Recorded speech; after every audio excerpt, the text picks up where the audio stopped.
Good evening, everyone, from Jaguar Field on the campus of North Pike High School in Summit, Mississippi. The South State 4A High School baseball playoffs continue. Game 2 of a best-of-3 game series as your Sumrall Bobcats on the road at North Pike in a game that North Pike must win. Sumrall comes in with a record of 28-2. North Pike comes in 26-6. Let's take a look at the starting lineup. First of all, for the Bobcats, they'll go at it exactly the way they did last night, and if it's not broken, don't fix it. Sumrall winning 12-0 in game 1. Hunter Barrett leads it off, playing left field. He'll be followed by the center fielder, Hayes Rayner. Marshall Phillips, the shortstop, bats third. He'll be followed by Hayden Norred at first base. Kay Dito bats fifth and plays right field. Ty Little is batting sixth, playing second base. In the 7 spot is Levi Odom playing third. And then rounding out the batting order for the Bobcats, Walker Long, the designated hitter. And then Ryan Little gets the catching chores tonight for Sumrall. They will be forced to face Peyton Badon, the starting pitcher for the Jaguars, who comes in with a 4-win and 1-loss record and a 1.98 earned run average. He has thrown 35 1/3 innings. He has allowed 26 hits. He has walked 12 and struck out 44. So he's got about a 4-to-1 walk to strikeout ratio, which is a good number. But this Bobcat team barely broke a sweat last night in the 12-0 win. Again, this the South State semifinal in 4A. The other series gets going tonight with game 1, the Purvis Tornadoes at Stone to take on the Tomcats. We'll be keeping you up to date on that game, plus other playoff games, including Moorville playing up north. The winner of that series most likely will take on West Lauderdale. West Lauderdale won last night 11-1. And of course, West Lauderdale used to be in the south, now in the north. And a lot of people think it will come down between Sumrall and West Lauderdale. The Bobcats on the Web brought to you by Recommended Auto Collision Repair, the Alpha Insurance Agency of Casey Long. Casey stopped by the broadcast location here before the game tonight and extended his best wishes and had some kind words. We thank him for that. Rainforest Car Wash, Com South Business Communications, Real South Hunting, and Stacy Clark's State Farm Insurance Agency out of Prentice. Our scores brought to you by Java Mo's with their new location right across from Pearl River Community College on Highway 11 in Pop Vegas. So here we go. Hunter Barrett steps in there first, and he takes a strike on the outside corner. Barrett hitting .365 with 1 homer and 32 runs batted in. 3-man crew tonight here in Summit. The 0-1 pitch is low.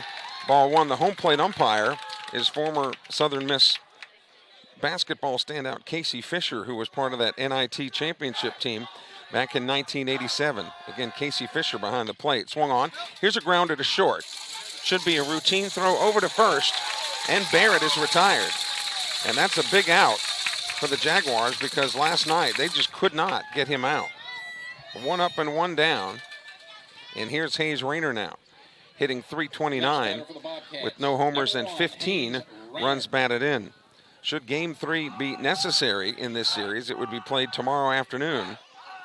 We think about 3 o'clock in Sumrall, but again, that would be determined at a later time as Rayner takes a fastball strike down the middle. Andy Davis over there at third. He's in the sun. Coach Steve Cooley partly in the shadows here at first base. Swung on. Here's a ground ball, soft contact to third, throw over to first, and Rayner is out. Remember, this is the way that Sumrall started last night, with a rather quiet first inning, but then erupted after that.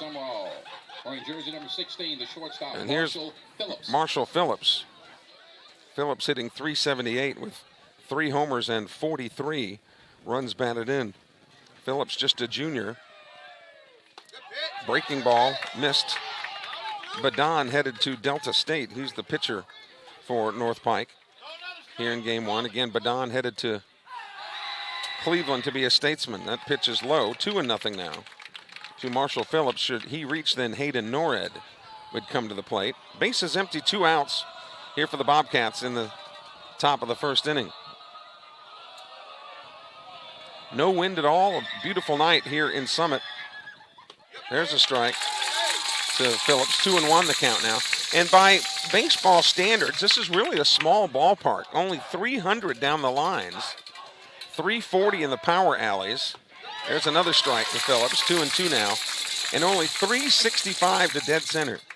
Now there is a big wall out there, and you can probably see those dimensions written on the wall. But again, by high school standards, not a very big ballpark. The 2-2 pitch. Swung on. Here's a drive by Phillips down into the left field corner, but it is foul by about 10 feet. So Phillips will have to come back. And he'll face a 2-2 count when he does so.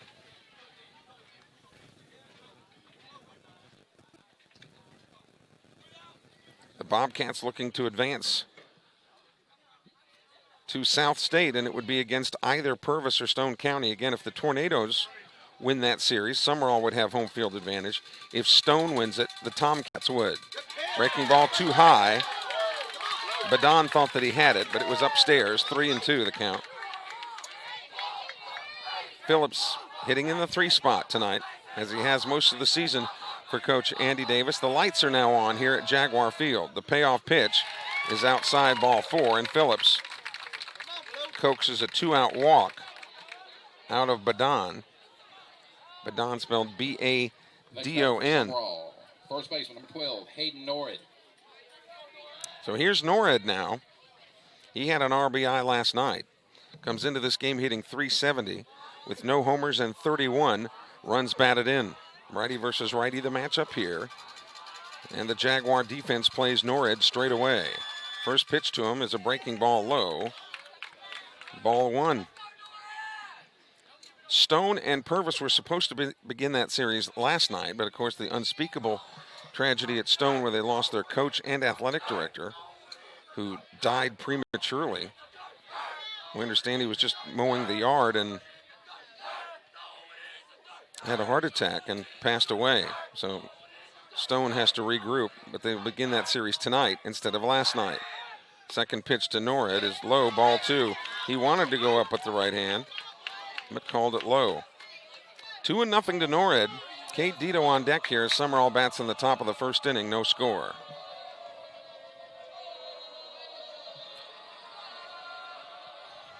Pickoff over to first base, and Phillips is back in time. Splinter's in the house tonight. He has checked in. He's in the swing tonight in Melby, listening to the ball game.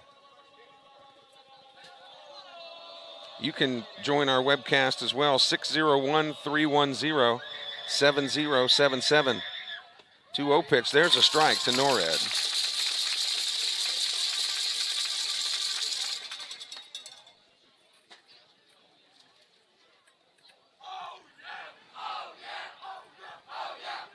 Another pitch to Norred and another strike. So Norred's got to get busy now. We'll see if Phillips might be thinking of moving with a 2-2 count. Check swing, but he went around for strike 3. Nothing across for the Bobcats. No runs, no hits, no errors. There was one man left on base. Andrew Knight takes the hill for the Sumrall Bobcats, and it'll be his job to shut down the Jaguars. So let's take a look at the Jaguar lineup. Again, a game that they must win tonight.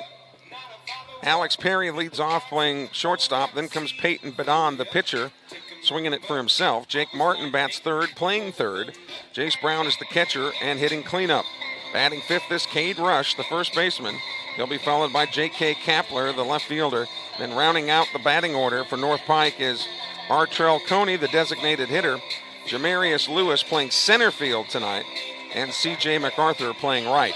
It's the same batting order that George Lott sent to the press box last night, but tonight they have to try to figure out Andrew Knight, which very few people have done. Andrew, tremendous numbers, 7 wins, no losses on the year. With a 1.13 earned run average, he has thrown 43 and a third innings, has only surrendered 24 hits. He has struck out 13, check that, walked 13, and struck out 67. So again, about a 4.5 to 5 to 1 strikeout to walk ratio. All the pitching numbers for Sumrall all year long have been terrific. So we'll see if the Jaguars have anything for Andrew Knight. Recommended collision repair. Glad to be with us on the webcasts this year during the regular season and playoffs. We and they hope that you never have need for their services, but if your car needs to be repaired, whether it's a minor fender bender or major collision repair, recommended, that's rec with a W, amended auto repair at the intersection of Old Highway 11 and 589 in Purvis. So here's Alex Perry. Was real quiet last night, but in fairness, most of the Jaguars were last night. Perry hitting .461 with 7 home runs and 49 runs batted in. Righty versus righty this matchup. Knight from the middle of the pitching rubber goes from the stretch and delivers strike 1.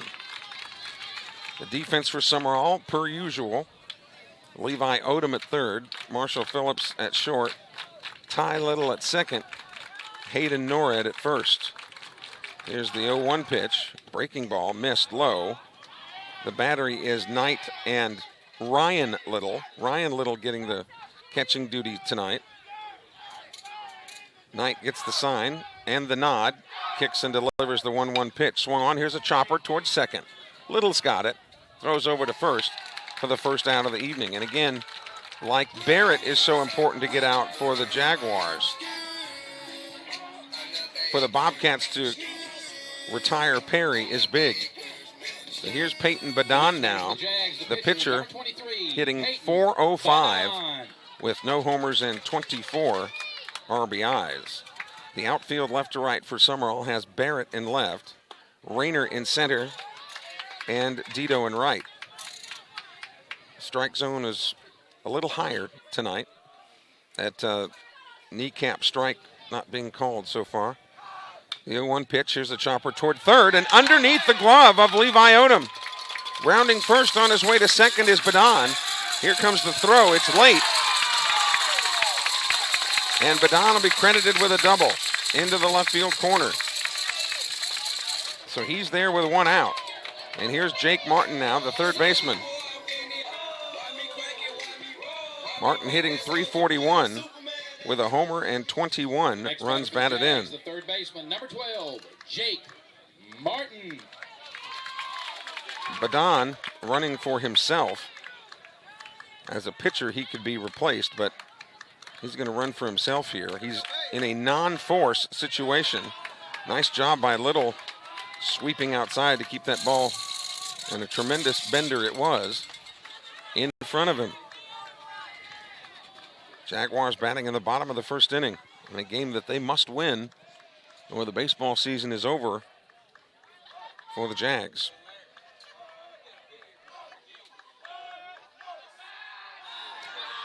Knight keeping a good look at Badon there. Righty versus righty, the matchup here. Martin, the third baseman for the Jaguars. Knight gives the runner a look and comes to the plate. There's a strike. Fastball on the outside corner as Casey Fisher goes up with the right hand. The Bobcats were playing the Jaguars to go the opposite way last night a little bit with Sibley on the mound, but tonight with Knight, they're playing him to pull just slightly as Rayner moves a little bit over toward left. Breaking ball is up. 2-1 the count. Here in the bottom of the first inning, we are scheduled for 7 tonight in Summit. Right on the campus of North Pike High School, right across the street from Southwest Community College, home of the Bears. The 2-1 pitch swung on and fouled at the plate. And that was kind of an odd swing. I don't know if Ryan Little's glove tipped that ball or something happened there. Coach Davis's mom and dad are watching from their home in Smith County tonight. Glad to have them along. Christy Martin watching from Folsom, Louisiana. 2-strike pitch, checked it and held off. Christy Martin with her traditional text in all capital letters. And Stacy Clark, one of our sponsors, her State Farm agency in Prentice, says she's appreciating the coverage tonight. She's watching in Sumrall. Here's the pitch. Swung on, fouled away. So the count fills now at 3-2. 1 out, runner on second. In the bottom of the first inning. Knight gets the sign. Checks the runner and will step off of there. His dad Larry and mom Pam here tonight in the crowd. Watching tonight at the White House, Darren and Angie White checking in. Pickoff play at second, but runner back in time. Yeah, people were really impressed last night when Darren and Angie texted in and we said the White House was watching. As if they're right. Swung on, here's a chopper wide of third. So the count stays full at 3-2.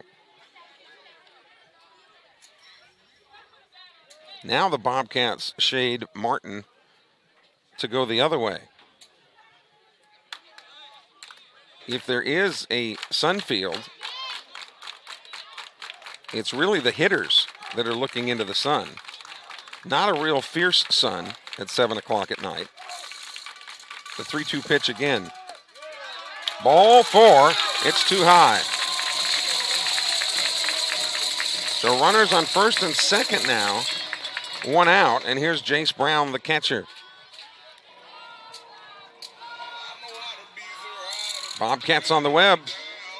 Brought to you by ComSouth Business Communication, in the business of communicating with businesses for 50 years. The next batter for North Pike, the catcher, number 7, Jace Brown. Keeping up with all the latest technological developments to help businesses communicate with employees fast, efficient, and effective. First pitch here is swung on into the net right behind home plate. So he got the fastball and couldn't measure it up. Brown hitting 171 with a homer and 18 runs batted in. Jaguars making some noise here in the bottom of the first inning.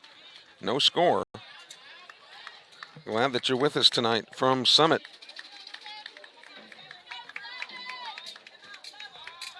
Knight again keeping the runner close. Haven't seen Darren and Angie White in a while. Always great people and 2 of my favorites.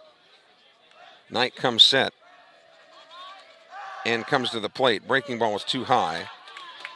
A ball and a strike. Darren and Angie, if you're worried about me, I'm not starving to death. We'll put it that way. Runners at first and second. Martin at first. Badon at second. The pitcher running for himself out there at second. 1 away. Bobcats would love to roll a pair here. Pickoff again at second with the runner back.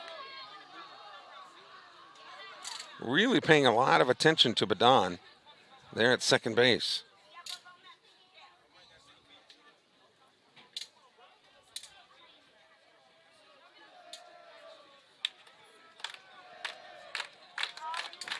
Moorville and Ripley playing again tonight up north. We'll let you know how that one's going. Swing and a miss. Knight challenged him as he went up the ladder a few rungs. So 1-2 the count to Jace Brown. He's the cleanup hitter. Cade Rush, the first baseman, on deck. Jaguars batting in the bottom of the first. Knight would love the K-burger here, and he got it. Struck him out. 2 away. And that will bring up the aforementioned Cade Rush.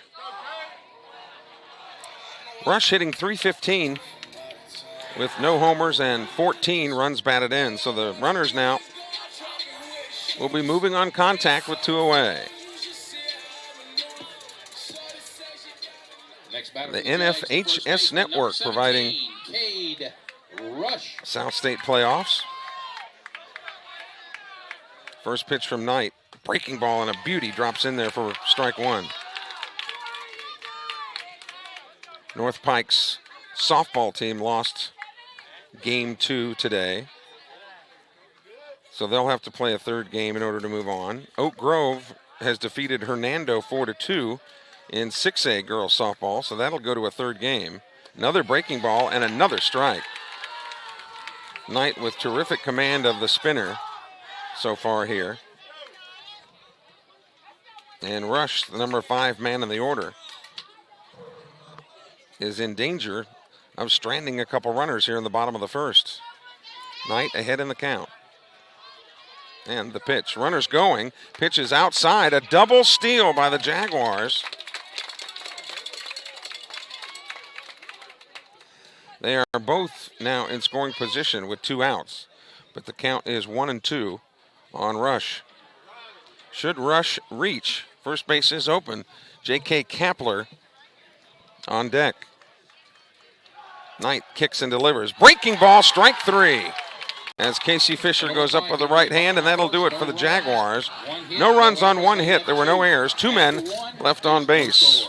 No score after 1. We go to the top of the 2nd here in Summit tonight. You're watching the South State High School Baseball Playoffs, powered by the NFHS Network, powered by Dandy Dan's.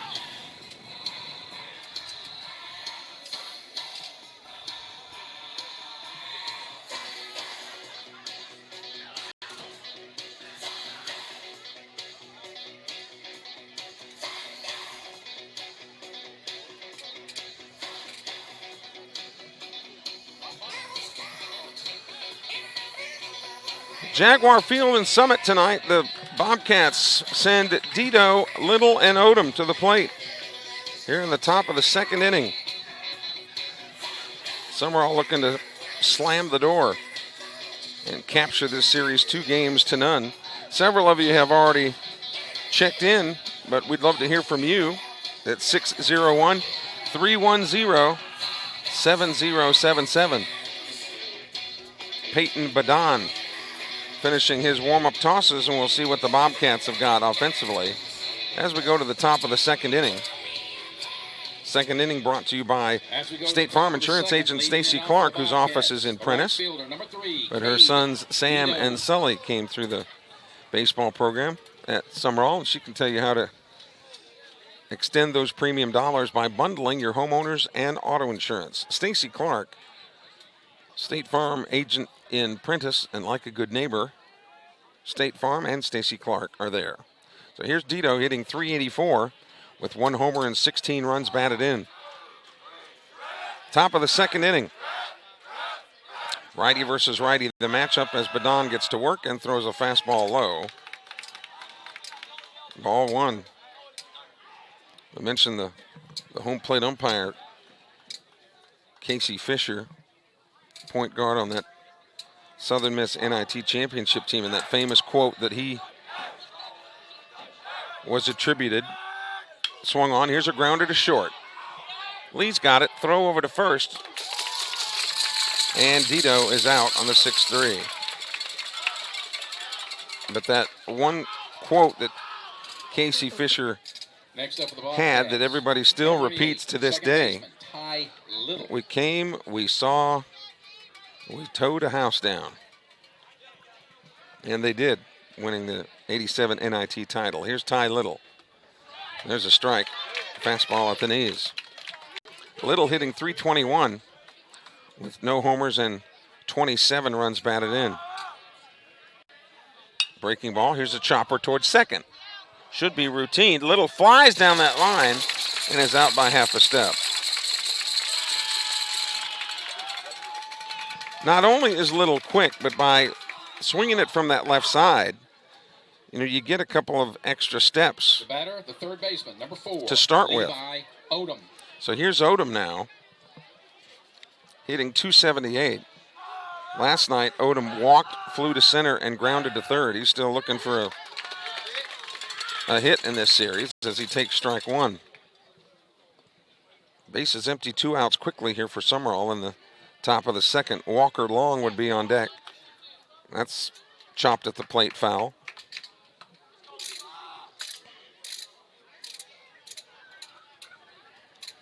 That one might have bounced up and rung his bell a little bit as Casey Fisher asks for timeout. All of our scores that we'll be giving you throughout the night on the Purvis series, the Ripley and Moorville series. Don't have to get out of your car to enjoy that cup of Joe. Just drive through your favorite location of Java Mo's. That one gets away. So 1 and 2 to Levi Odom.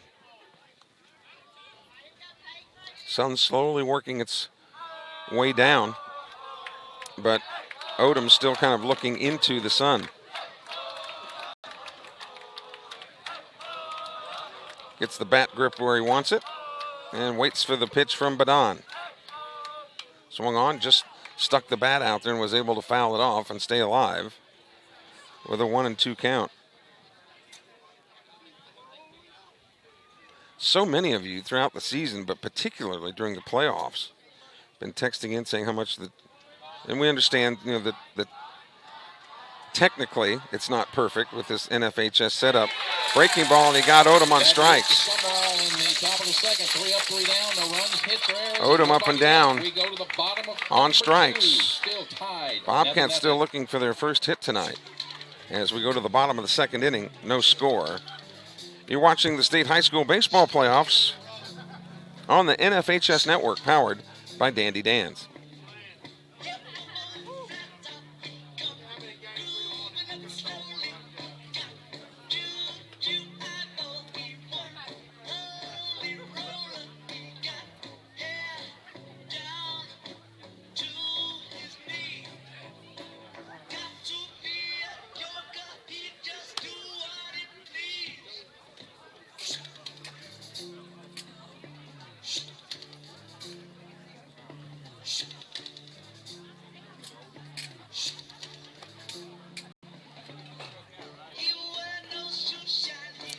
Kelly Sander along with Jeremy Thompson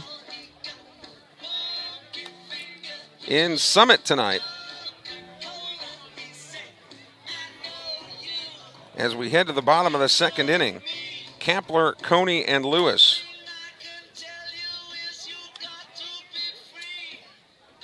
To face Andrew Knight.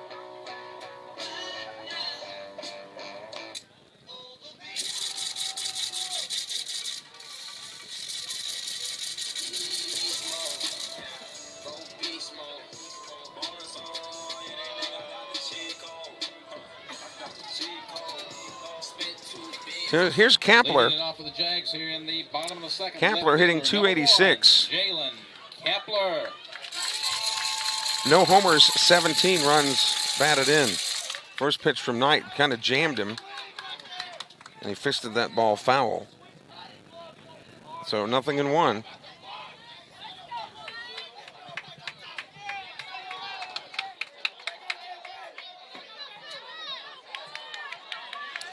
Righty versus righty. Knight working from the rubber, tried to drop the breaking ball in there, but it was just too low. The umpire pointing fingers to the ground, saying it was too low. He's already established just a little bit higher than usual strike zone, and again, that's okay. You just want an umpiring crew that'll be consistent. Kampler went after that fastball that was out of the zone up. So 1-2 the count to the number 6 man in the order. Again, playing him to go the opposite way. The 0-2 pitch, that was a foul. This count stays 1-2. I think it hit right off the end of the bat, that knob. in the end of the bat. Had a 4-man umpiring crew in Sumrall last night, but a 3-man crew here. Knight ahead in the count. Here's the 1-2 pitch. Breaking ball got him on the corner. Kapler frozen badly. That is the 3rd strikeout for Knight. And we're just in the 2nd inning, and here's Artrell Coney, the designated hitter. Coney hitting .432. Next up for the Jags, the designated hitter, number 14. No homers. Artrell Coney. 9 runs batted in. This is a guy that hits for average. He's your classic designated hitter. First pitch, checked the swing and took it for ball 1 high. Rayner way over to right field. All kinds of room over the shortstop head. Marshall Phillips all the way to the fence. The 1-0 pitch. Low, ball 2. Normally that would be a strike, but again, that kneecap strike has not been given tonight to either pitcher. Coney hitting 7th in the order.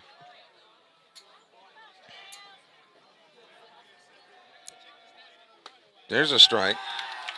And as pitchers should do, and certainly Andrew Knight would do, would be find out exactly where that strike zone is and give the umpire where he wants it. And he did. It's a 2-1 count now. Swung on. Here's a chopper towards second. Little stays down on it and makes the play. There's 2 up and 2 down for the Jaguars here in the 2nd. And it'll be up to Jamarius Lewis, the center fielder. Lewis hitting .250 with no home runs and 8 runs batted in. Again, bases empty, 2 outs. Center fielder, number 4, Jamarius Lewis. Here in the bottom of the 2nd. Knight throws that beautiful bender in there for strike 1. Should Lewis reach, C.J. MacArthur would come up. He's the only man that has not seen Knight yet. The 0-1 pitch took something off of it. That was a straight change. Way ahead of him there.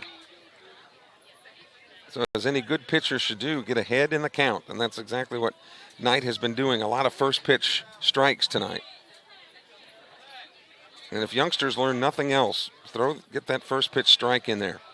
Force the hitter into your neck of the woods. And he flails at strike 3, and just like that, no runs, no hits, no errors. We played 2, no score. We go to the top of the 3rd inning. Here in Summit tonight, there's no score between the Jaguars and the Bobcats.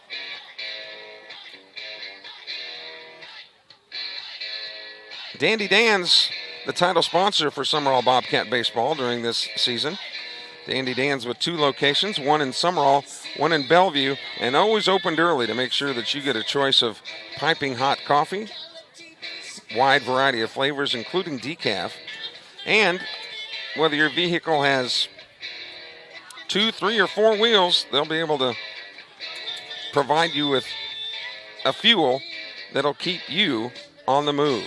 Dandy Dan's, proud to support Sumrall Bobcat Baseball. Walker Long, Ryan Little, and Hunter Barrett, the Sumrall offerings here in the top of the 3rd inning. Game 2 of the best of 3 game series. Sumrall trying to win this one and go to the house and then await the winner of the Purvis Stone series. Stone was the winner of its region, so they're a number 1 seed. And Purvis was number 2 in Sumrall's region. So here we go. In the top of the 3rd, here's Walker Long. The designated hitter, number 34, Walker Long. Long with a couple of RBIs last night in that single that he hit in the 2nd inning. Other than that, he struck out looking and popped out to first base. Righty versus righty, this matchup. First pitch to him. Breaking ball low. It's close. The Don working from the far side of the pitching rubber. There's a fastball. That's low again. Again, pitchers are going to have to bring the zone up just a hair.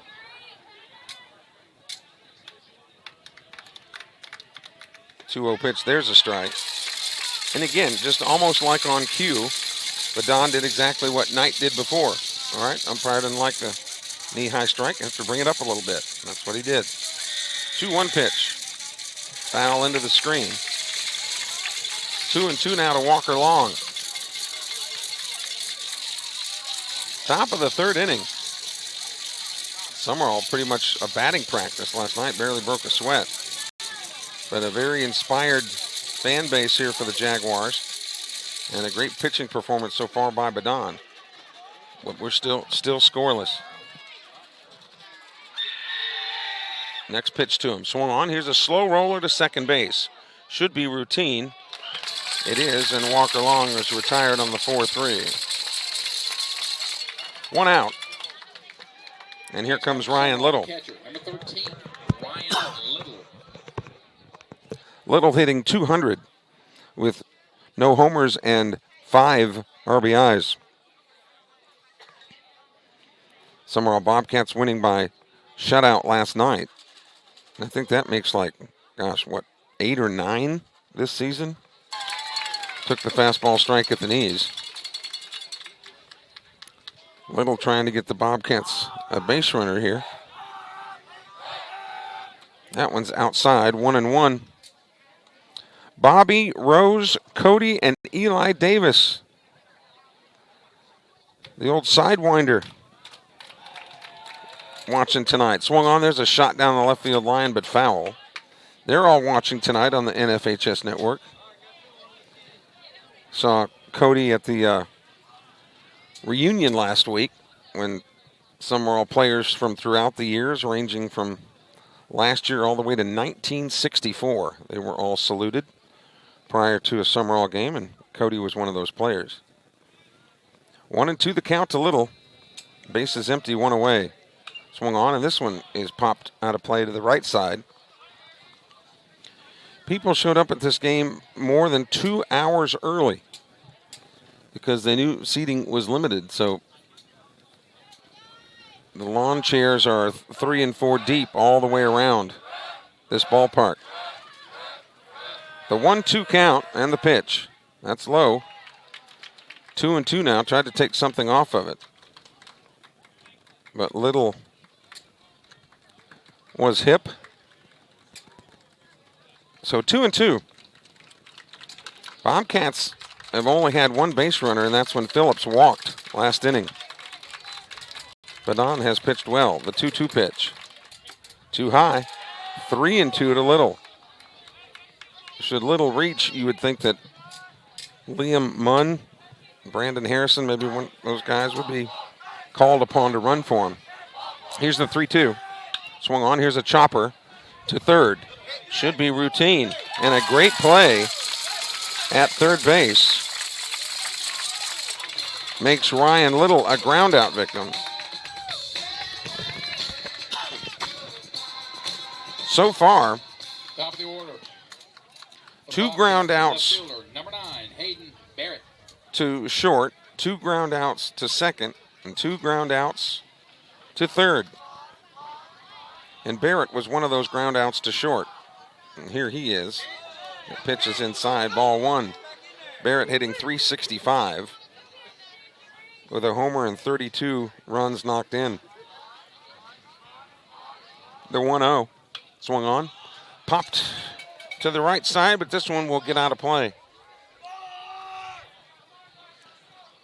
Unlike game 2 at Van Cleve last week, I made sure that I parked way far away.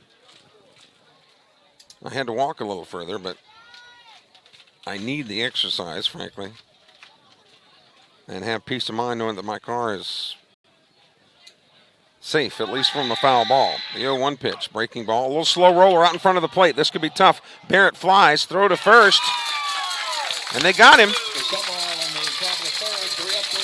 So Barrett is out on the 1-3 put out, and Badon has pitched beautifully. Nothing. Bobcats have gone 7 in a row, have been sent down. So we go to the bottom of the third inning here in Summit tonight. And Knight will face hitters number 9, 1, and 2 when we return You're watching the state high school baseball playoffs on the NFHS network, powered by Dandy Dan's. Looking at the Javamo scoreboard, at first in Stone County, Purvis and Stone tied at 0 going to the top of the third. That's game 1 of the 3-game series. Game 2 will be tomorrow at Purvis, 3 o'clock. Looking in Florida, Florida Atlantic versus Southern Miss. Southern Miss down 3-1 in the top of the 6th. That's game 1 down in Florida with a doubleheader. Jeremy, any scores from the northern part of the state? I know Ripley and Moorville are still alive in the 4A playoffs up that direction. Yes, Moorville is. Give me just a second here. And Moorville won last night, is that correct? Yeah, they won on a walk-off. Yeah. In the 7th. So another win by Moorville tonight would send them into the North State 4A final, most likely against West Lauderdale. So thanks a lot, right? Yep. Ripley is up 2-1 in the top of the 6th. Okay. Of course, high school games are 7 innings. All of our scores brought to you by our friends at Javamos. Don't have to get out of your car for that favorite cup of joe. Just go to the drive-through window at Javamos. So here we go, C.J. MacArthur. By the way, well done, Jeremy. Bringing back my old. Yeah. Here's MacArthur. Number 9, C.J. MacArthur. Hitting .250. Beautiful bender in there for a strike. MacArthur with 1 homer and 15 runs batted in. Batting 9th in the order, man. It is a packed house all around here tonight. Swing and a miss. Knight already has 4 strikeouts, 2 in each of the first and second innings. And he's way ahead of MacArthur here with an 0-2 count. Fastball on the outside corner. Caught him looking. Strike 3, MacArthur is down for the first out of the inning. And they go back to the top of the order and Alex Perry.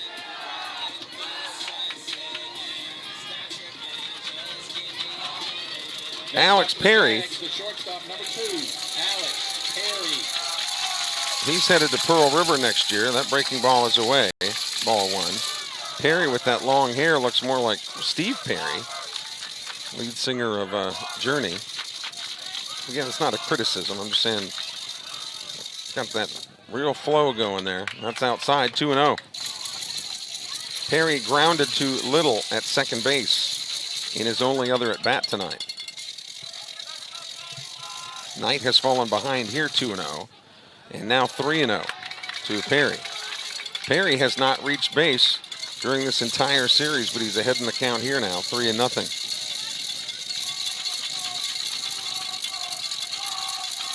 There's a shot down into the corner, fair ball. Perry rounding first, takes the wide turn. He's on his way to second. Here's the throw, and he is safe at second base.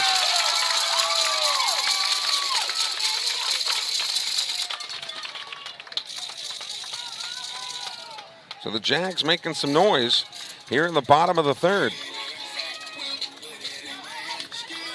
And here comes Badon now, who had the only other hit of the night, and that was a double in his first at bat, as he too hit a wicked shot past Levi Odom at third. Pitcher, number 23, Peyton Badon. Badon hitting .405 with no homers and 24 runs batted in. From the 2-2-8, let's go Hayden Barrett. We'll make sure that he gets that message. He's out there in left field right now. Runner at second base, 1 out here in the bottom of the third. The only other time the Jags made some noise in the first, Knight was able to come back and get a key strikeout. First pitch to Badon, breaking ball, strike. Knight has really had the spinner working tonight. Usually conventional wisdom would be that you set up the breaking ball with a good fastball, but tonight the bender has been really sharp.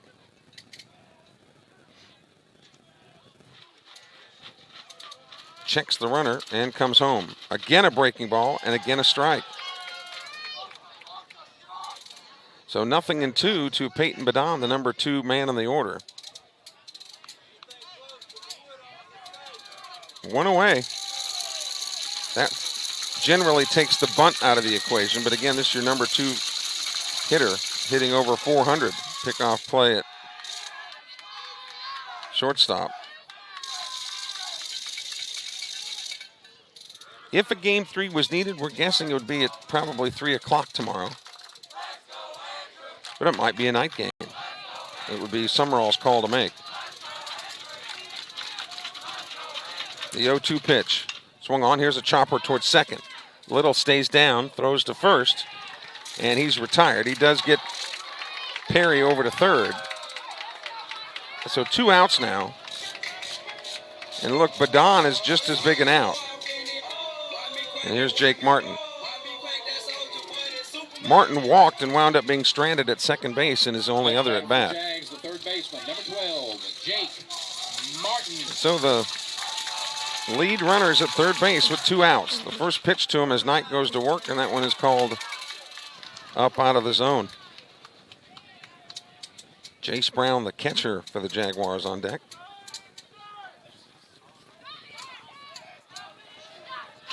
Knight brings that fastball in right about mid-thigh and over the outer half for strike 1. 1-1 the count. That bat bouncing there off the shoulder of Martin. The 1-1. Breaking ball. Tried to go the opposite way with it. This could be trouble down the right field line, but foul. And Perry was doing what he should have done on the move at third base. So he will actually hold the bat for his teammate, and Knight is ahead in the count now, 1-2, as the Jags bat here in the bottom of the third. No score in game 2 of the best-of-3 game series.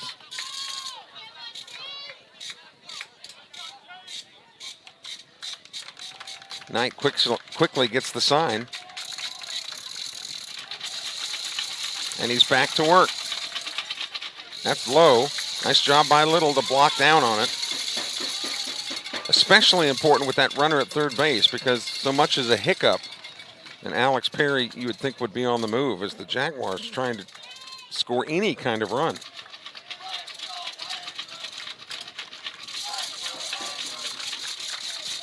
The 1-2 pitch. Swung on here, grounded to short. Phillips has got it, sets his feet, throws to first, and that retires the side. No errors, they left 1. No runs on a hit. Still no score. They strand a man at third base. So we've completed 3 tonight here in Summit. No score between the Bobcats and the Jaguars in game 2 of the best-of-3. Back in a moment, you're watching the state high school baseball playoffs on the NFHS network, powered by Dandy Dan's.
We go to the top of the 4th inning here in Summit tonight.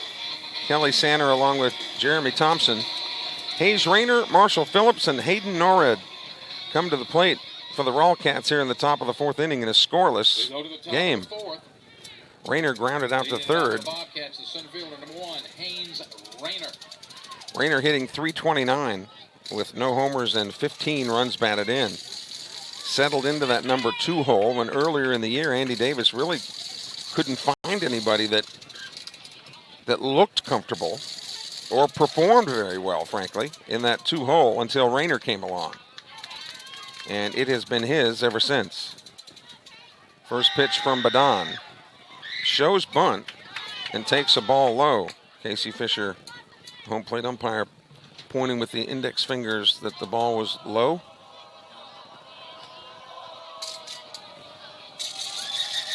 Rayner again showing bunt, now pulls back and ropes one into right field. That ball is down and into the corner. He rounds first, takes a look at second, but pulls the parachute and will stay at first base.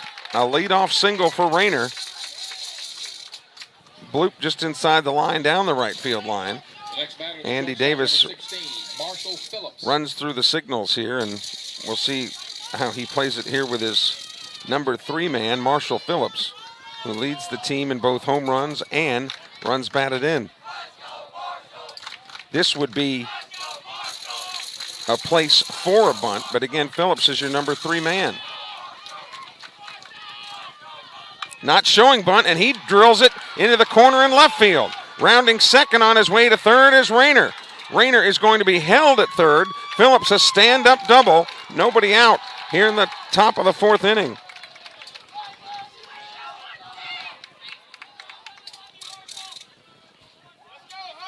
Next up for the Bobcats, the first baseman, number 12, Hayden Norrid. Now here's Norrid. He struck out, and he would like to have his first at bat over again because that strike 3 swing was kind of lackluster. Norrid came into the series hitting .370. Did have an RBI last night. No homers and 31 runs batted in. First pitch to him. Breaking ball high. Dito on deck here as the Bobcats bat in the top of the 4th inning. Maybe have something cooking with runners on second and third and nobody out. Anything to the right side. If Norrid can hit something to the right side, that would at least plate Rayner from second, but now he's ahead in the count, 2-0. Got an update in Stone County. Stone County's just taking a 3-0 lead in the bottom of the 3rd. And that game is in Wiggins. That's a 2-0 count to Norrid. Swung on and fouled into the screen over to the right side. That scoring update brought to you by Java Mo's. Moorville and Ripley of particular interest, West Lauderdale series. Purvis and Stone. Oak Grove and Pearl, I think, begin their 6A series tonight. Southern Miss and Florida Atlantic. Lots of things we're keeping an eye on for you. Badon taking a long time, and now comes the 2-1. That's low and away, 3-1 to Norrid. We mentioned Kay Dito on deck prior to the game tonight. Heard from the Gum Pond Ditos, who are here at the game tonight. So we got to meet them in person.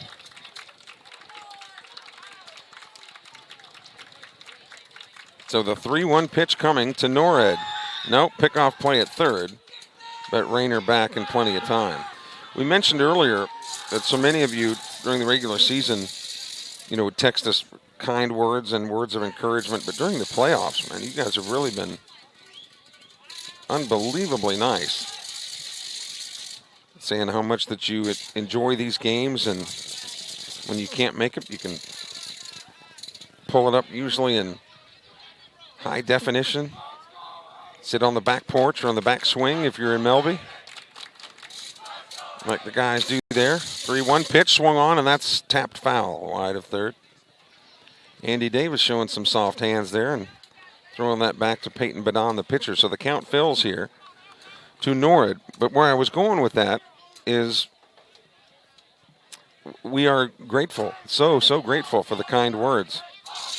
And we enjoy bringing you the games as much as you enjoy watching them. So thank you for letting me be part of the Bobcat family. 3-2 the count to Norrid. Runners in a non-force situation at second and third. Badon delivers.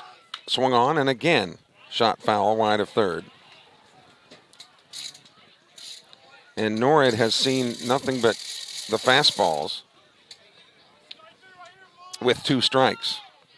So that's what he's been looking for. He just hasn't been able to barrel one up. Now, if he looks for fastball here, does Badon throw a breaking ball that could potentially miss and load the bases? Let's see. Struck him out.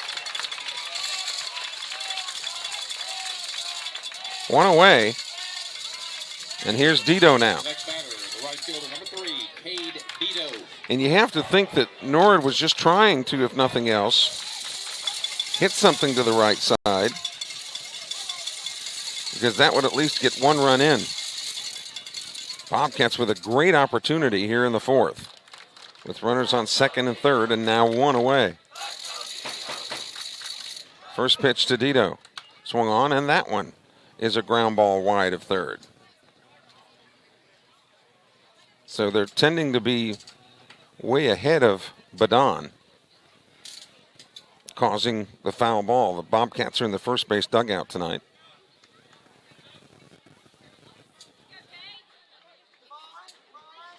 And they've got Dito played straight away as Badon works the far side of the rubber. Swung on again. A little tapper at the plate. 0-2. With Ty Little on deck. Boy, you'd hate to strand these 2 guys. They were on with no outs. And Dito behind in the count, 0-2. So he's going to have to hit Badon's pitch. So Badon now comes set with Dito waiting. The 0-2. Breaking ball got him. 2 straight strikeouts for Badon. And it'll be up to Ty Little now with 2 away.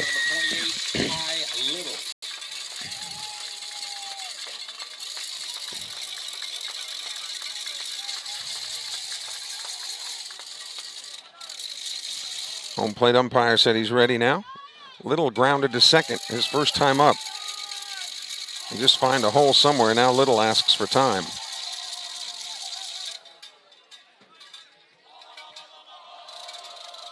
Hayes Rayner led with a single. He was moved to 3rd on the double by Phillips.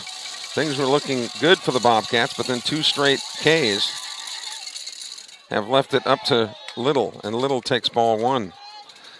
And again, those are good-looking pitches. Both he and Knight have been at the kneecap, but that has not been a strike all night. It's got to come up just a little bit.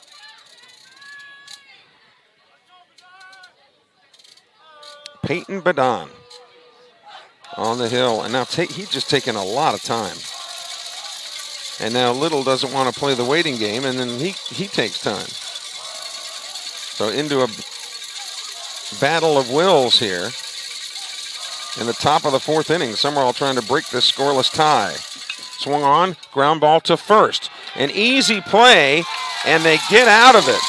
No runs across for the Bobcats. They strand runners at 2nd and 3rd. We go to the bottom of the 4th, still no score. So no score. The Bobcats, no runs on 2 hits. No errors, 2 men left on base. We go to the bottom of the 4th here in Summit tonight. Still no score. You're watching the 4A high school baseball playoffs on the NFHS network, powered by Dandy Dan's. Looking up in the north side of the playoffs, Moorville and Ripley. Moorville is now taking a 4-2 lead in the top of the 7th. They're playing at Ripley, and Moorville won last night's game. So with a win tonight, that sent them to the North State playoffs, or North State. And most likely that would be against West Lauderdale. West Lauderdale, yeah. So that's the bad news. Trying to find a West Lauderdale score. West Lauderdale won last night 11-1. So they're kind of in a similar situation as Sumrall is. And at last report, Florida Atlantic was beating Southern Miss. That's a 9-inning game tonight, remember. Only 7 innings. during the doubleheaders. They're in the bottom of the 7th. Florida Atlantic still leading 3-1. Game 1 of a 4-game series. Jace Brown leads it off here for the Jaguars in the bottom of the 4th. He struck out swinging his first time up. The catcher, number 7, Jace Brown. Knight had 2 strikeouts in the first, 2 strikeouts in the second, 1 strikeout in the third, for a total of 5 so far. And Brown was one of those. First pitch to him here is a breaking ball low. Rayner still playing Jace Brown the other way. Knight working quickly. There's a shot down the left field line, but foul. Jumped on the fastball, recognized it, rotated those hips, but pulled it just a little bit too much.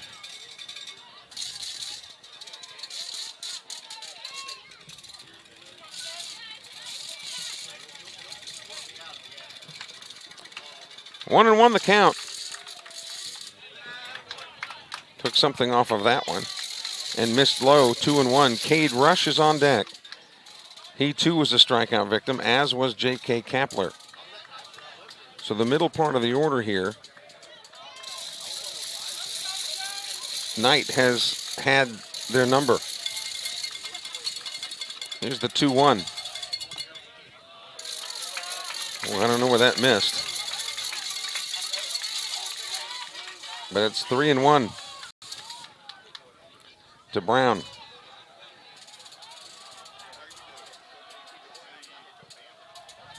Knight kicks and delivers. High, ball 4. So the leadoff man for the Jags is on base here in the 4th, and that'll bring up Cade Rush.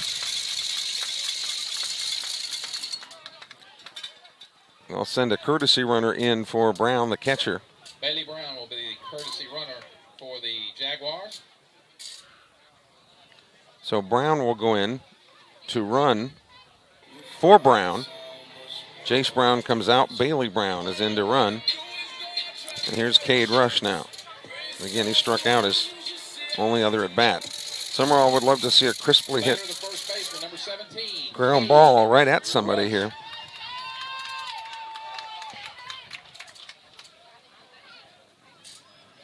First pitch is bunt shown, and he takes a breaking ball strike.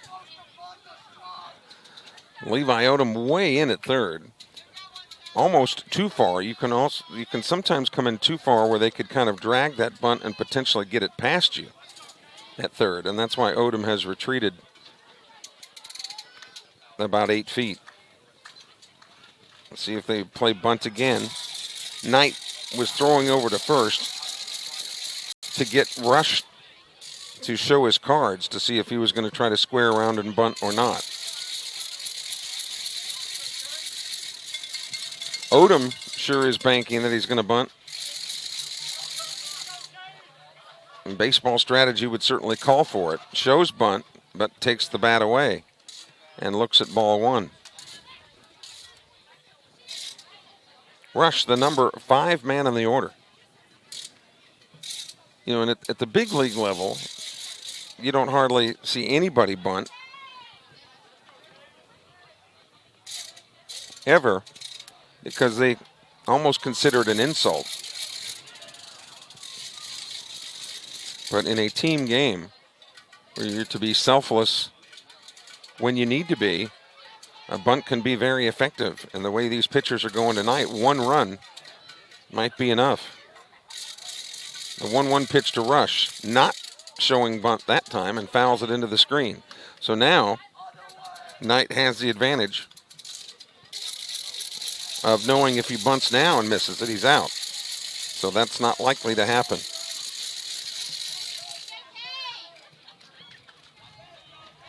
Jaguars batting in the bottom of the 4th here in Summit tonight.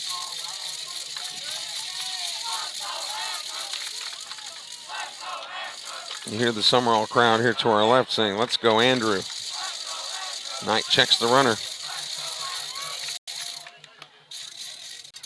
Knight threw the pitch, and the home plate umpire gave him timeout at the very last minute. And man, that was a perfect pitch. The umpire does not have to give hitters timeout.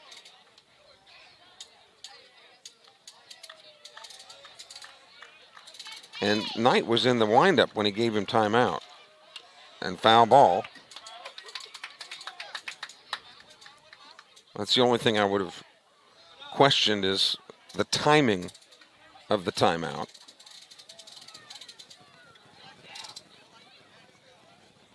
But it's still 1-2 to Cade Rush.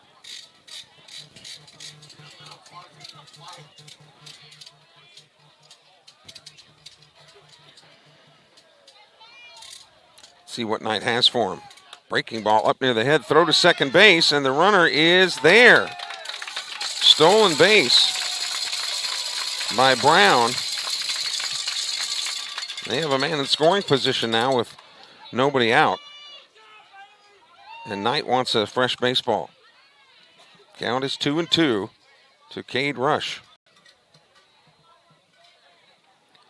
With J.K. Kapler on deck.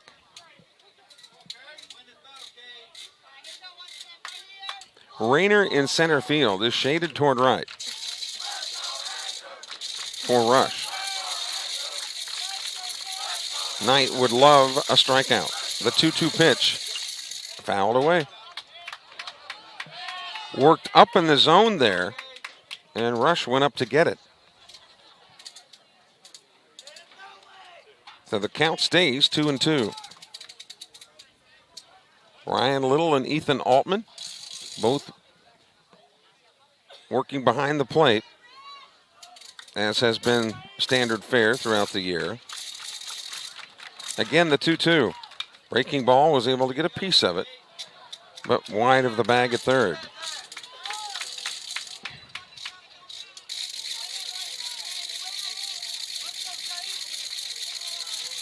Knight working on that baseball. Rubbing it down so it feels better on his fingertips. Lots of times, baseballs are very individualistic as well. Sometimes the seams will be flat with the leather. Sometimes the seams will be raised. And different pitchers like the seams different ways. Those raised seams tend to cause more blistering. Here's the 2-2. Outside, 3-2. So this has been a good at bat here by Rush, who has battled Andrew Knight. Rush came into the series hitting .315 with no homers and 14 runs batted in.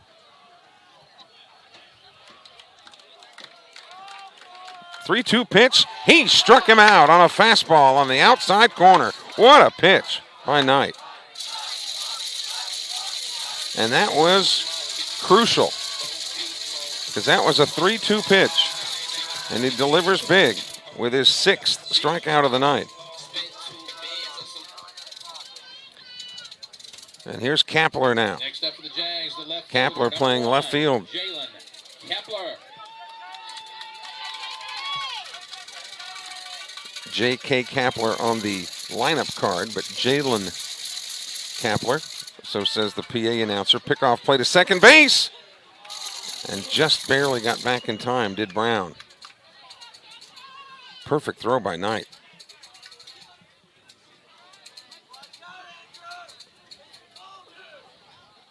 No score, bottom of the 4th inning. But the Jaguars have a man at second with 1 away.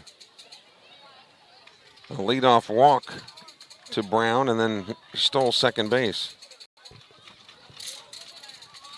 First pitch here to Kapler. Breaking ball and a beauty in there for strike 1.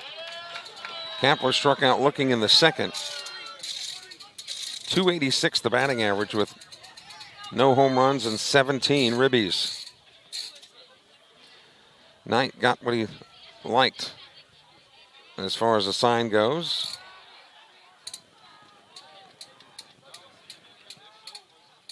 You certainly wouldn't think that they would bunt with 1 out.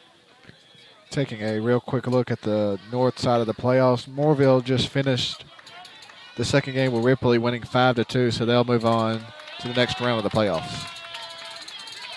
So congratulations to Moorville, but again, they'll most likely play West Lauderdale.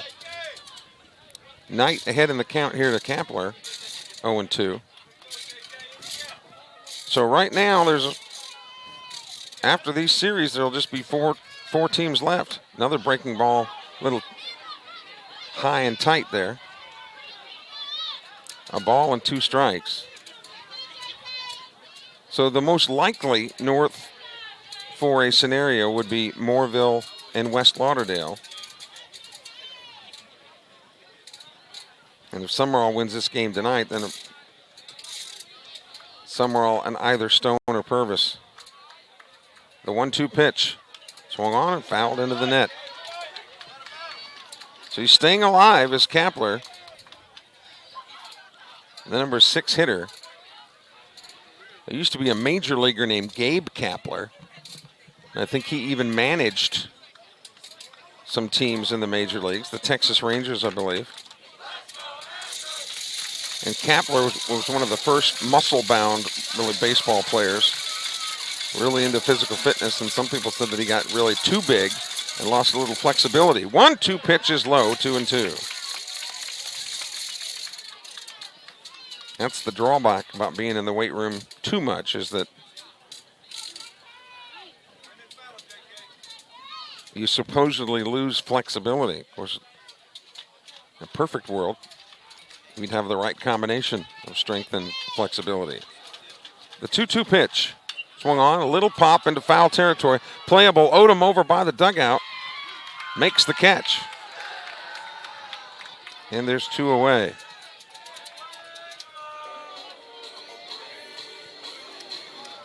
So, Knight has won both of those battles, and they'll be up to R. Trell Coney. Coney grounded out to second. He's the designated hitter. The thing about Coney is he rarely strikes out. He almost always puts the ball in play.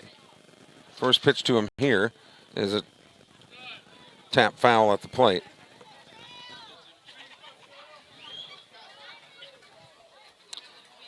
Andrew has an Uncle Charlie. Looking good all the way from Melby. He's got a...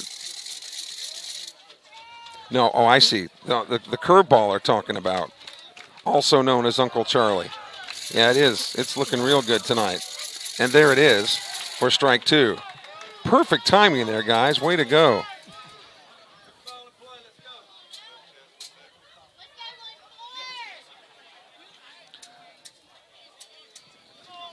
Yeah, Splinter's here at the game tonight from Melby. He was welcome to come up here to the booth and call an inning with me if he wants to. Here's this 2-strike pitch from Knight. It's outside. So Brown is in a no-force situation, but with 2 outs, he's going to take off on anything hit.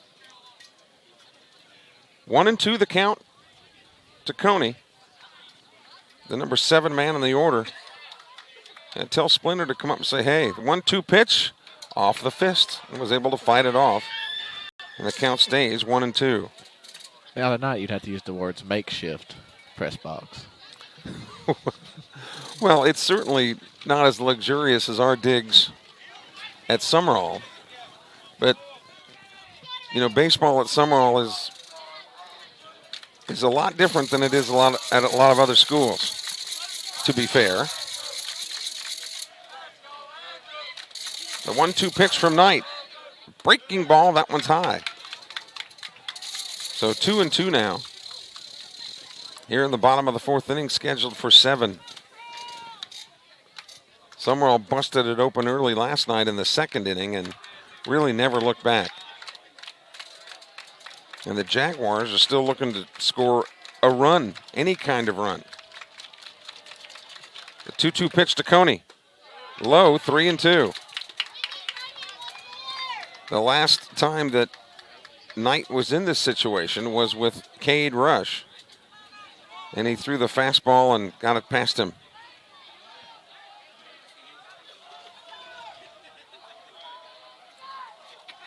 Jamarius Lewis on deck. Here comes the payoff 3-2 pitch. Swung on, a drive to center field, but Rayner right there to glove it. And that retires the side. No runs, no hits, no errors, one man left on base. We've completed 4 here at North Pike. No score. You're watching the 4A High School State Baseball Playoffs on the NFHS Network, powered by Dandy Dan's.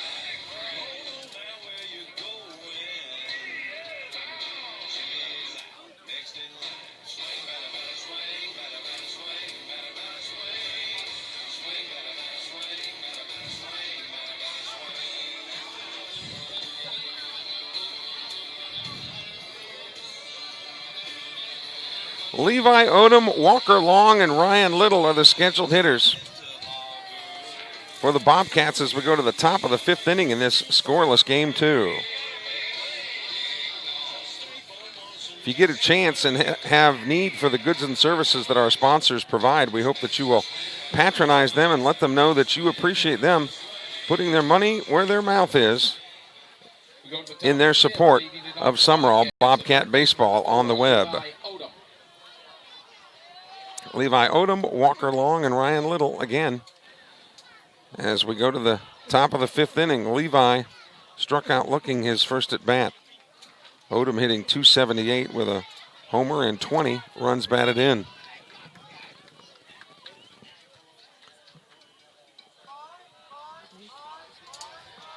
As Peyton Boudin goes back out there to work, Odom swings and misses at the first pitch.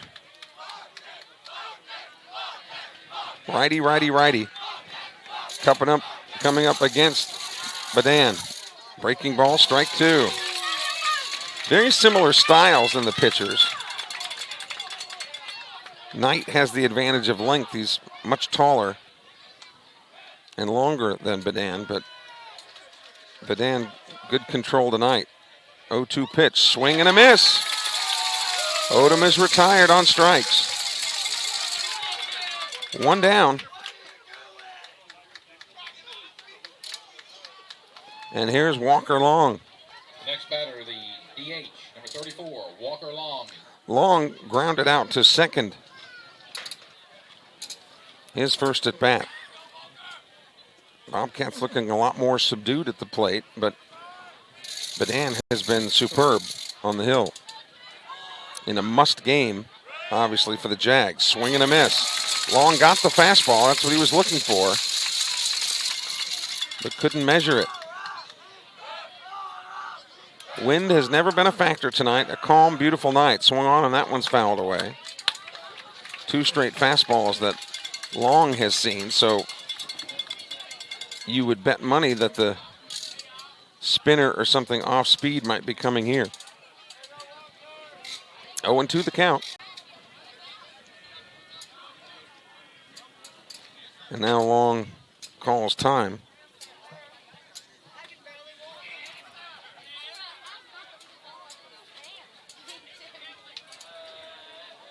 Looking for a base runner here, the Bobcats. 0-2 pitch, there is that bender, but it missed high. Long hitting .412 with no homers and 8 RBIs. He got 2 of them last night.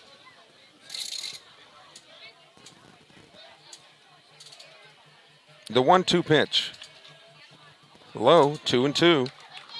So Long has worked himself back into the count. Bobcats stranded 2 runners last inning at second and at third with no outs. And could not get either one home. So they'll have to regroup here in the 5th. The 2-2 pitch. Swing and a miss. Strikes out Long as he went up the ladder. Next up for the Bobcats, the catcher, number 13, Ryan Little. 6th strikeout for Boudin. And here's Little, who grounded to third his first time up.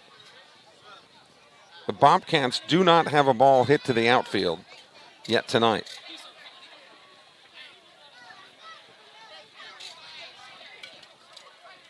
Badon started the lineup, started the windup.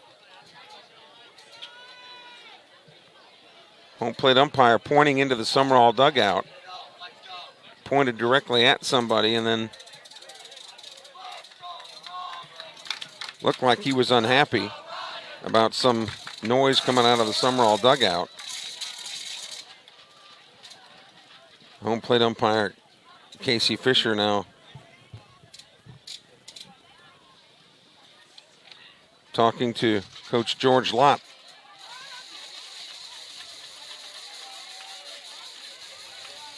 Bases empty, 2 away. Badon has recorded 6 strikeouts tonight. Swung on, and that one's chopped foul. Wide of third. Little has seen some good pitches tonight. And you would expect hitting in that 9 hole, you're probably going to see more fastballs than guys in the middle part of the order. So it's lots of times a good place to hit. There's strike 2.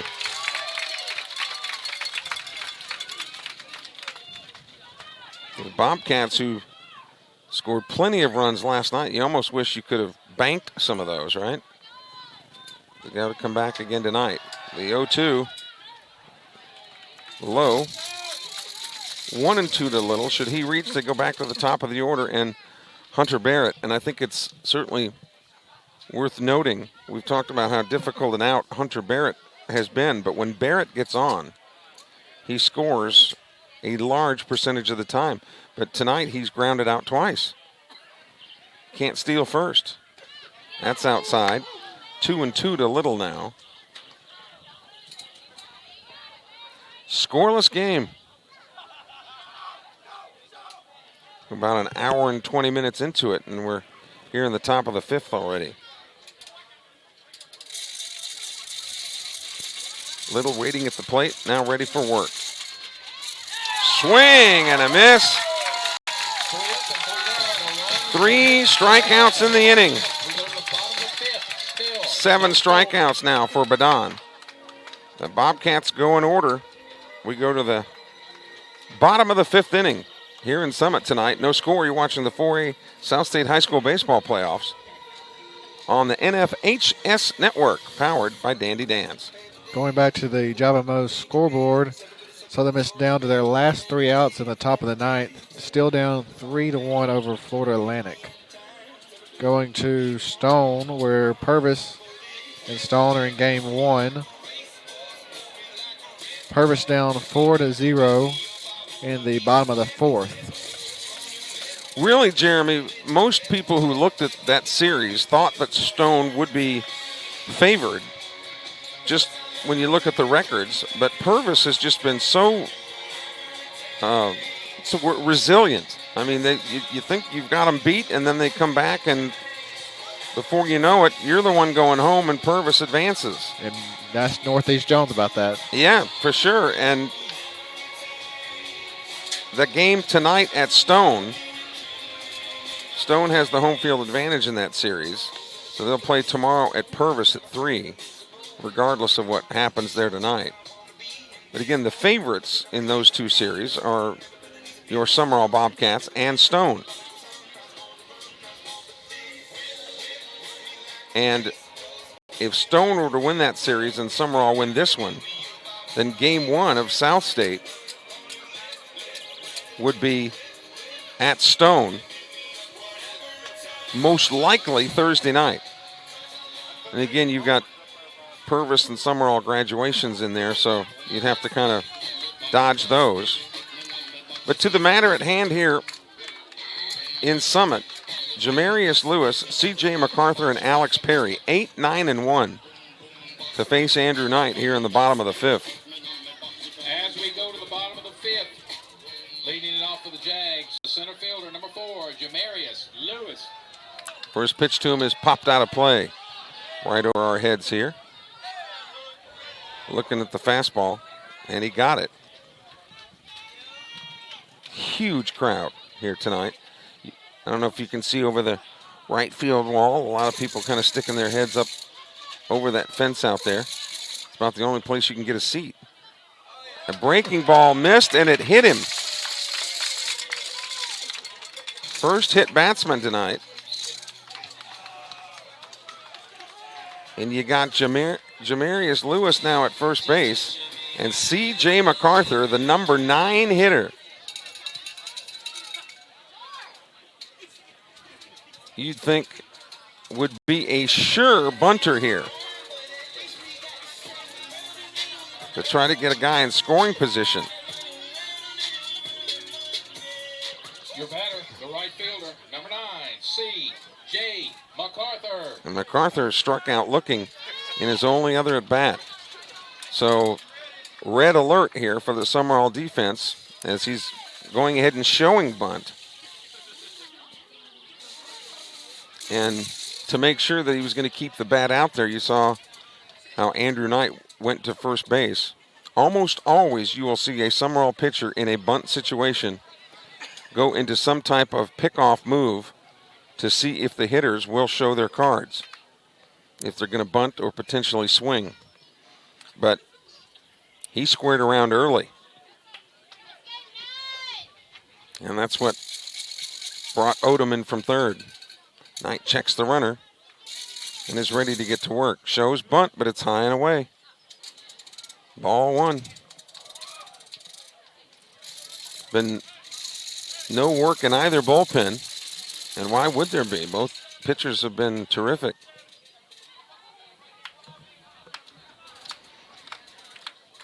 But MacArthur getting the signs from third base. And for Sumrall, they're going, well, you can show the signals all you want. There's a really good chance you're bunting. But if they were going to bunt there, that would have been the pitch to do it, as Knight gave him the fastball down the middle and he took it. MacArthur came in hitting .250 with 1 homer and 15 runs batted in.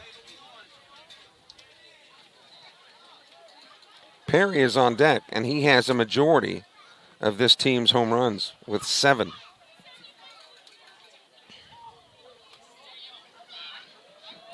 So the Bobcats have to be very deliberate here in a scoreless game and very precise defensively. 0-1. Or check that, 1-1 to MacArthur. Now shows bunt and pulls it back. 2-1 now to C.J. MacArthur, the right fielder hitting 9th.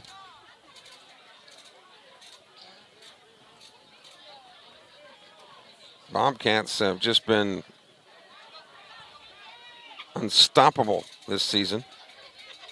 Throw over to first, runner back again in time.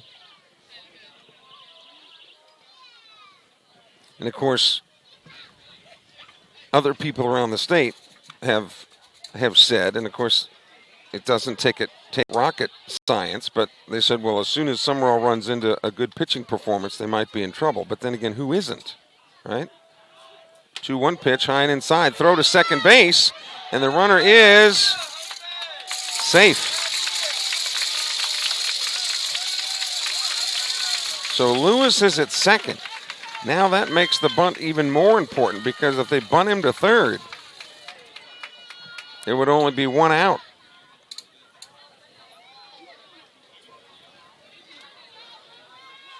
So let's see how George Lott plays it.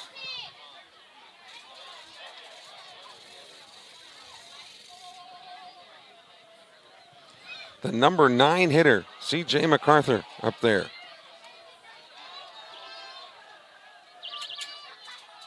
Showing bunt. And there is the bunt, but it goes foul. And see, that's why, and I'm not suggesting that North Pike doesn't practice it, but I'm just saying, in youth baseball in particular, the art of the bunt seems to be a lost art. And right there, a good pitch to bunt was fouled. And a perfect bunt there would have been an ideal situation for the Jaguars to have a man at third with only one out, or a sacrifice fly, a pass ball, something like that. Now you've worked Knight back into the count where he could potentially strike him out. Pickoff play at second, runner back. Boy, and a strikeout would loom large here for Knight. He has 6 on the night, as does Badon.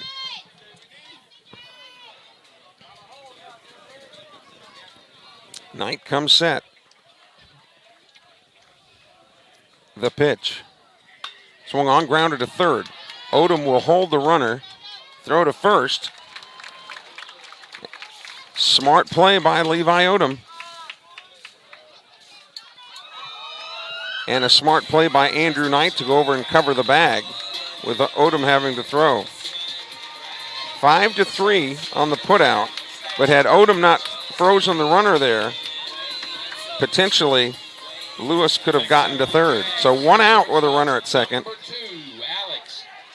And here's Alex Perry, who was quiet last night, but 1 for 2 tonight with a double. The go-ahead run is at second base here in the bottom of the 5th inning.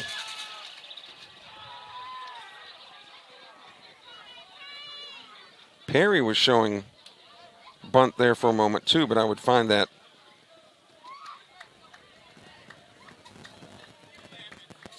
very unlikely. First pitch to him, breaking ball strike, and Perry knew it. When Perry's got that 70s show kind of hair that we all had back in the disco era. Well, the disco era for a lot of you is in history books, but there were some of us that actually lived it.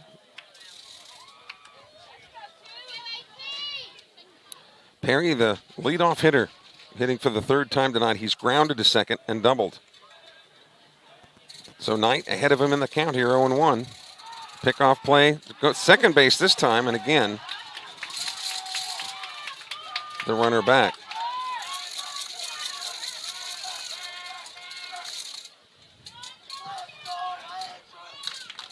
Boy, if the Bobcats would be able to get a pickoff, that would be huge. I mean, massive. And then Perry would not be potentially as harmful. The 0-1 pitch. Breaking ball, strike 2. And I think Perry was guessing the heater. That's what he was looking for, but he got the spinner. So 0-2 to Perry. Boy, what a big out he would be. Little sets up outside. The 0-2 pitch. Another bender. Here's a drive to center field. But Hayes Rayner is right there to make the grab. And Lewis has to retreat to second base.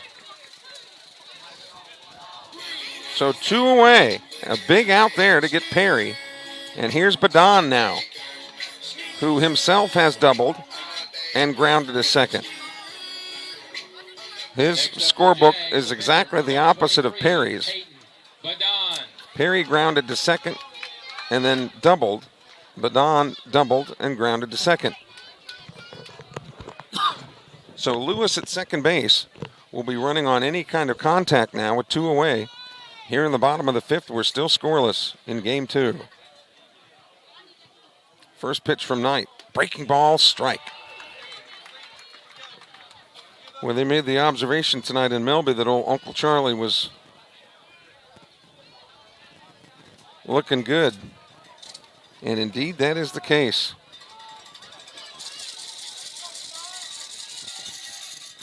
That one gets away from Little, and the runner goes to third.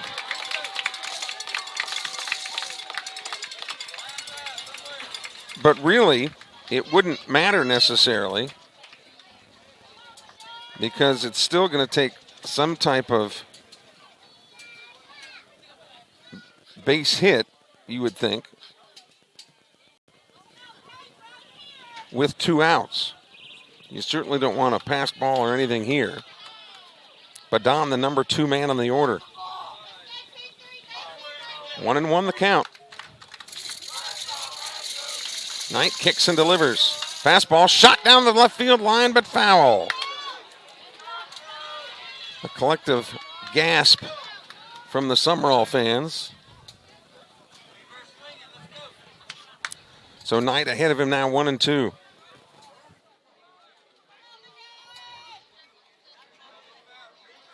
Jamarius Lewis started the inning by getting hit by a pitch. Stole second and got to third on a pass ball. Swing and a miss. They'll have to go to first base to finish it. They do. Badon is out, and so too are the Jaguars. Andrew Knight responds. 7 strikeouts on the night now. No runs, no hits, no errors. 1 man left on base. We go to the top of the 6th in Summit tonight. Still no score between the Jaguars and the Bobcats. You're watching the South State 4A High School Baseball Playoffs on the NFHS Network, powered by Dandy Dan's. Final score in Florida, FAU 3, Southern Miss 1. So Southern loses the first game in the 4-game series, and a doubleheader. 2 7-inning games will be played at Florida Atlantic tomorrow. Well, that's not good news. You really want to have as good a chance as anybody as hosting a regional. And there was some wisdom that if Southern Miss, went down to Boca Raton, and of course that's just game 1. But if they were to go to Boca Raton and have a really good weekend, that would improve their chances. But we'll have to wait and see how the rest of the weekend plays out. We're about an hour and 35 minutes into this one as we go to the top of the 6th inning. And the Bobcats will go back to the top of the order. Barrett, Rayner, and Phillips. Again, Sumrall Bobcat Baseball on the web, brought to you by ComSouth Communications, Real South Hunting, the Alpha Insurance Agency of Casey Long, Rec Amended Collision Repair, Rainforest Car Wash, Java Mo's Coffee Apprentice. So here's Barrett. He has grounded to short and grounded to the pitcher. And he has been such a cog and the real spark plug on this team. And you would think that the fortunes for Sumrall that have not been too bad tonight, as the Jaguars haven't scored either, but you'd think that those fortunes would change for the positive if Barrett could reach somehow. He just makes so many things happen with that speed and his ability to put the ball in play. And he's ahead of the count here by Badon, 1-0. Swung on and fouled out of play, straight overhead. Back behind us. Barrett came into the series hitting .365 with 32 runs batted in, and that's a really high number for a leadoff guy because usually he is the one that is batted in. Badon against Barrett. The 1-1 pitch. Swung on, chopper toward third. In and out of the glove, comes up quickly, throwing to first, and Barrett is out.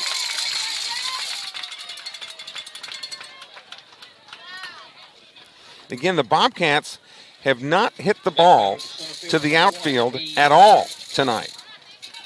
Barrett has grounded out 3 times, Rayner a ground out, Dito a ground out, Ty Little 2 ground outs, a ground out for Long, and Ryan Little. The rest have been strikeouts. The Bobcats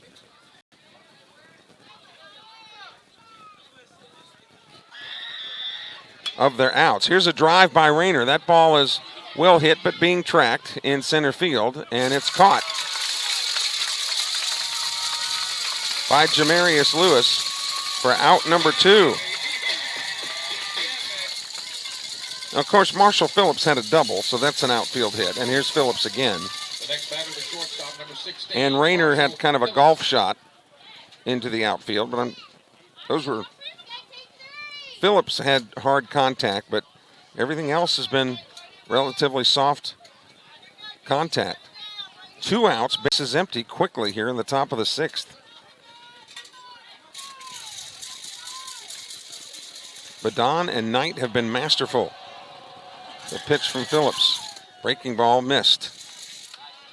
1-0. Norred is on deck, but he has really been perplexed by Badon.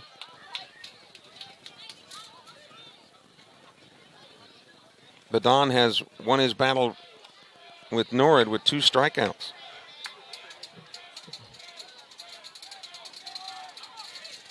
The 1-0 to Phillips. There's the strike. Fastball all the way. Again, the left field and right field lines are only 300 feet. 340 in the power alleys, 365 to dead center. Swung on, there's a hard shot into right field, the base hit for Phillips with 2 away. Alex Perry tried to get to it, but it was a base hit all the way. So now does Andy Davis put Phillips in motion and then potentially plate him with a hit by Norrid. We'll see how Andy Davis plays it here.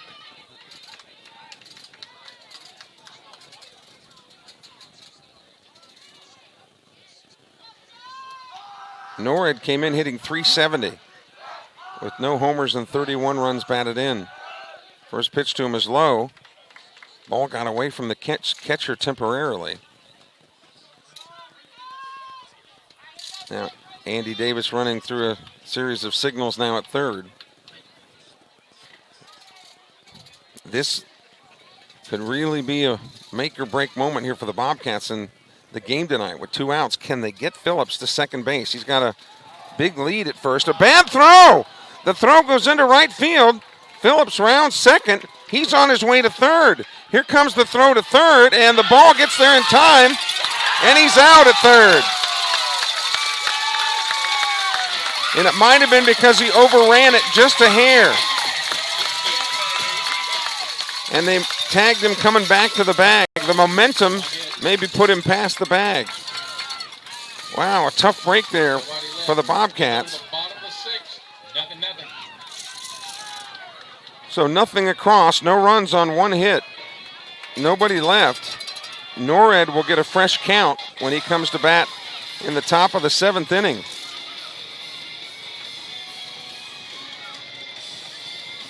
Phillips thinking he could make it to third. It would have taken a really good throw, and it was a good throw. And again, I don't think from my vantage point that Phillips was out with the initial slide, but I think he overslid it just a hair. And that's when they applied the tag and got him out. So now Knight is faced with facing hitters 3, 4, and 5. Martin, Brown, and Rush, the meat of the Jaguar order.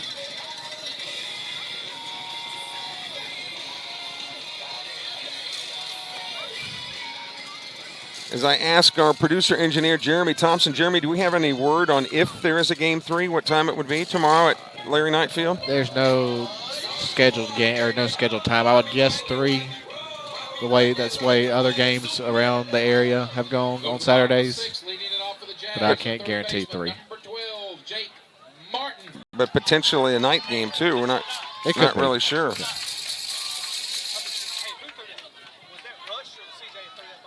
So here's Martin. First pitch is strike from Knight. Martin has walked and grounded to short, officially 0 for 1. Came into the series hitting .341 with a homer and 21 runs batted in. Breaking ball and poked it foul to the right side. So 0-2 to Martin.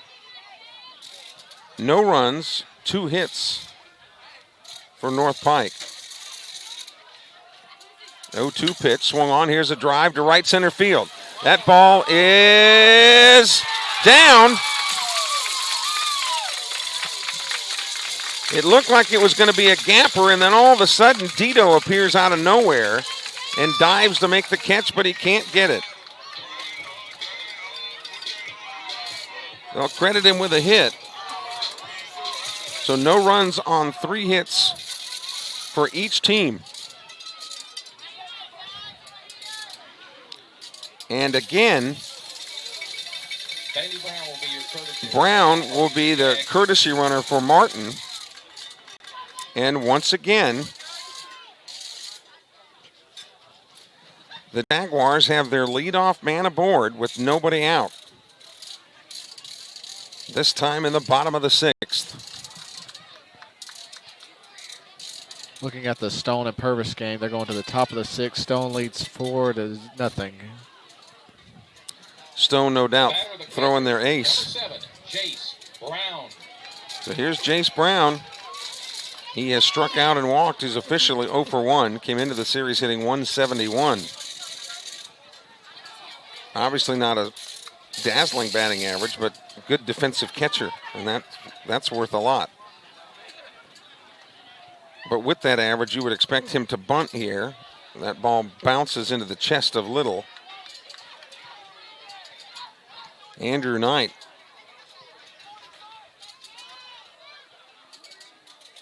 Really getting some great game experience here in pressure situations as well. But again, he's got great lineage. 0-1 pitch is off the plate, 2-0. You got the Knight side, which has been Hattiesburg historic for 3 generations now. And oh yeah, his mom's side, the Robbins side, that's not too bad either. If you look at that family roster of players, including Greg and Chris Robbins, old Rockin' Robbins that played at Southern Miss. Greg and Chris, both brothers of his mother Pam.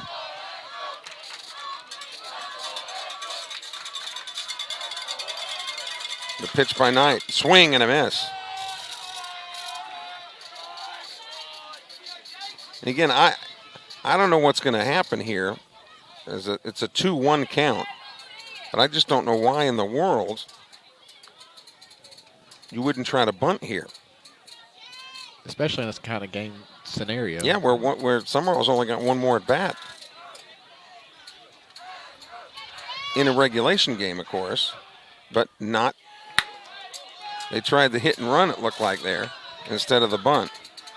And it fouled back, so now 0-2, or check that, 2-2, the count. 2-2 to Brown, the catcher, with Cade Rush on deck. No tomorrow for the Jaguars if they don't figure out a way.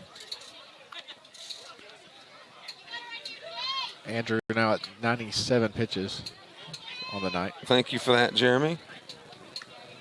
Here in the top of the 6th.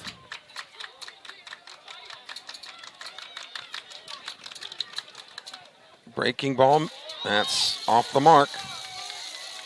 3-2 now. But in the last 3-2 situations, Andrew Knight has come up big and has recorded one of his 7 strikeouts. Gets the sign from Little, throw again to first, and the runner back.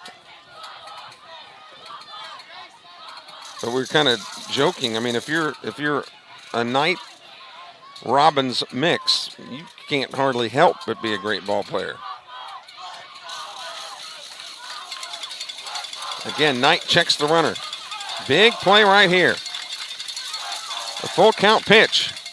High and inside. Ball 4.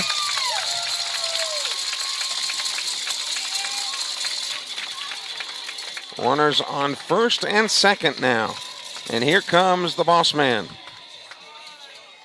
Andy Davis. As Knight is at about the 100 pitch mark. You've got Levi Odom that throws hard.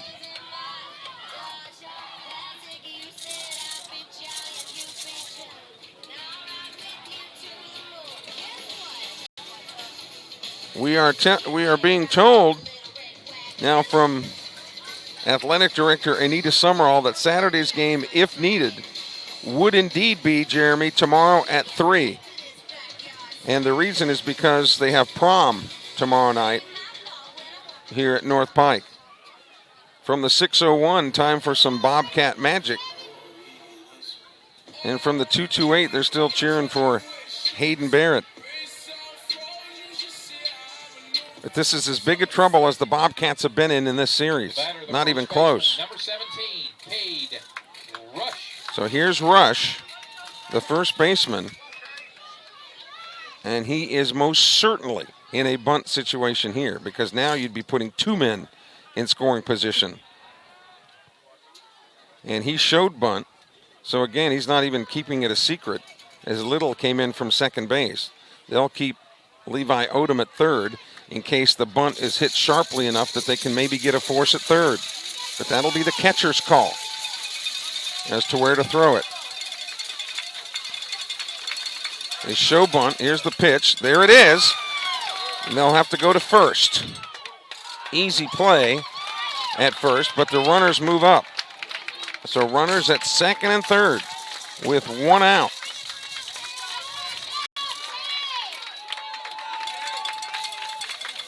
Now you could potentially counter that by walking Kapler, but you've been more successful against Kapler than you really have against Coney, who has grounded out, but he's also hit one to mid-range center field. Jalen Kapler. So the Bobcats want to make sure they're defensively on the same page as they pull the infield in here to cut down the lead run at the plate. The first pitch is a strike at the knees. A strikeout would loom large.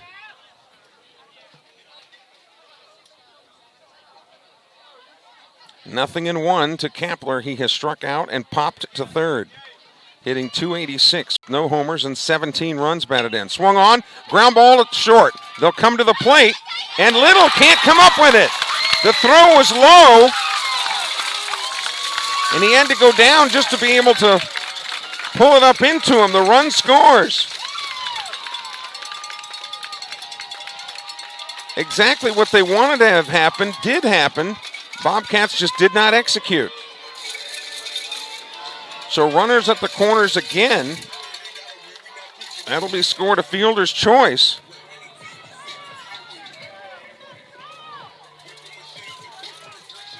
Oh, that's a tough break. Next up for the Jags, the DH, number 14, R. Trail Coney. You want that throw to be up the third base line, just a hair, and about chest high. But Phillips threw it right at the plate and a little bit low. Caden Myers will be your courtesy. Little could not find the handle on it. The Jags.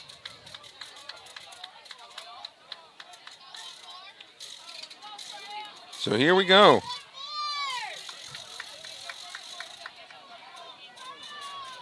Here's Coney with runners at the corners and one out.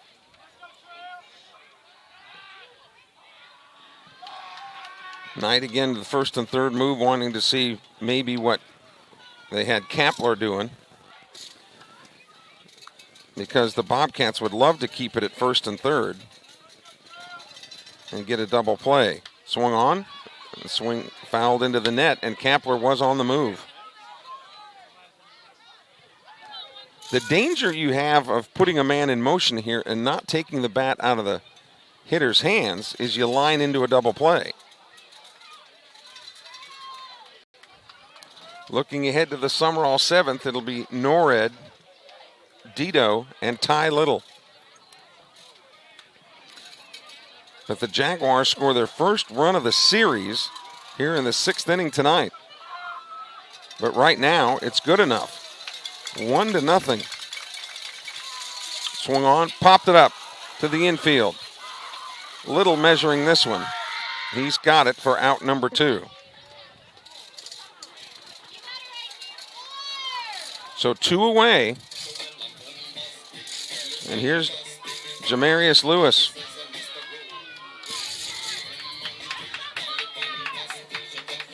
Lewis has struck out and been hit by a pitch and wound up being stranded at second. Fielder, number 4, Jamarius Lewis.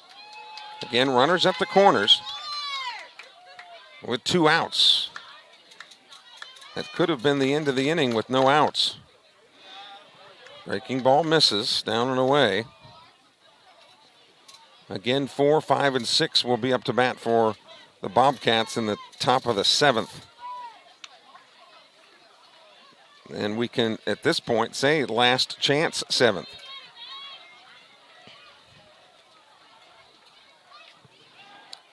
Go to first. They're trying the delay. Here comes the throw home. Again, another throw that's off the mark. Instead of just letting the runner go to second, came home on the delay, and it's 2-0 now.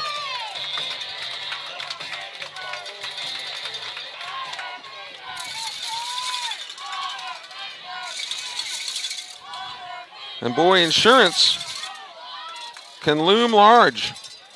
Stacy Clark wants the Bobcats to dig deep here. And they're certainly capable of multiple run innings. Pitch by Lewis is right there. So 2 runs, they manufacture a second run.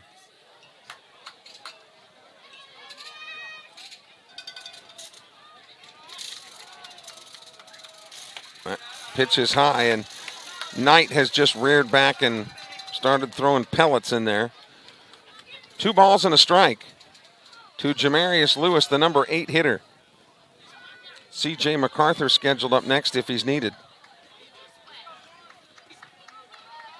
The 2-1 breaking ball. The runner going to third on the play. The count now 3-1 to Lewis. Andrew Knight came into the game 7-0 on the year.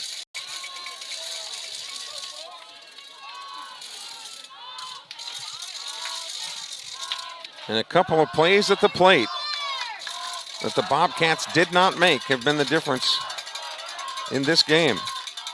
The 3-1. There's strike 2. And again, Knight just rearing back and ripping the ball in there. Full count pitch coming. The 3-2 pitch. Swung on, off the fist, over into foul territory. Norwood came over for a minute, but could not make the catch. Sumrall will have to score at least 2 to sweep this game in 2 straight. 3-2 pitch, outside, ball 4.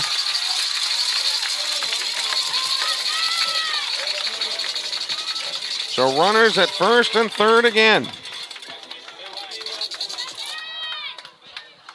Jeremy, is how close is Andrew Knight to his 120 pitch total? He's at 109 pitches. Okay. So 11 more and Knight would have to go. Next up for the Jags, the right fielder, number 9, C.J. MacArthur. And here's the number 9 hitter, jersey number 9, C.J. MacArthur. They have scored 2 runs on just 1 hit in the inning. I'm sorry, it's 111 pitches. 111, okay, so he's got 9 pitches left. Swung on, soft contact, grounded to third. Odom over to first, and that retires the side. So, Jaguars come up with 2 runs on 1 hit.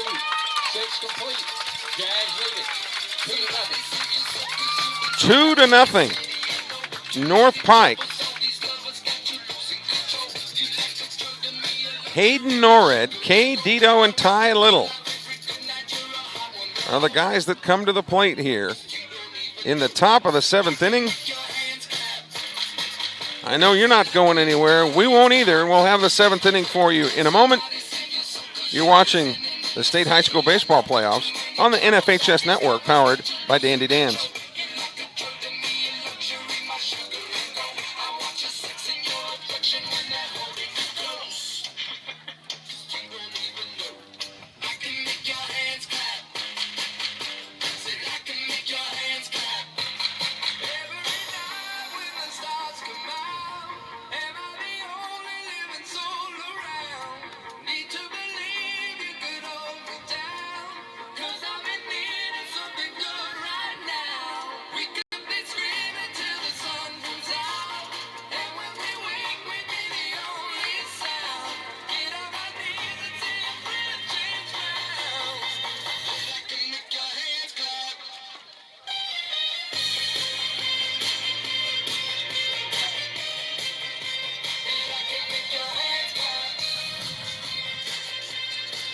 So here we go. Bodan has only allowed 3 hits on the night. He surrendered a single to Rayner in the 4th, a double and a single to Marshall Phillips. But everybody else has been stymied. And here's Norred now to lead it off in the 7th. He's got nothing to show for his night, a couple of strikeouts. But man, the Bobcats need base runners here in the 7th. First pitch is outside, ball 1. The Bobcats, who have been so resilient and have found so many ways to win games that people didn't think they would, and there's a strike on the inner half of the plate. They are being called on again tonight to try to figure out a way here in the last half of the 7th.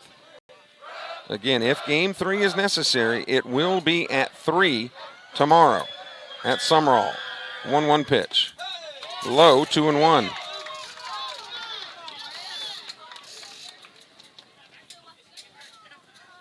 Norred followed by Dito, who has grounded out and struck out. The 2-1 pitch. Popped out of play. Right behind us here. So 2 balls and 2 strikes to Norred. Norred, the cleanup hitter, has pitched some, has played some third, but primarily held down that corner at first base. The 2-2 pitch. Breaking ball got him on the corner, and Norred thought it was outside. The 1 away. That is the 8th strikeout of the night for Bodan.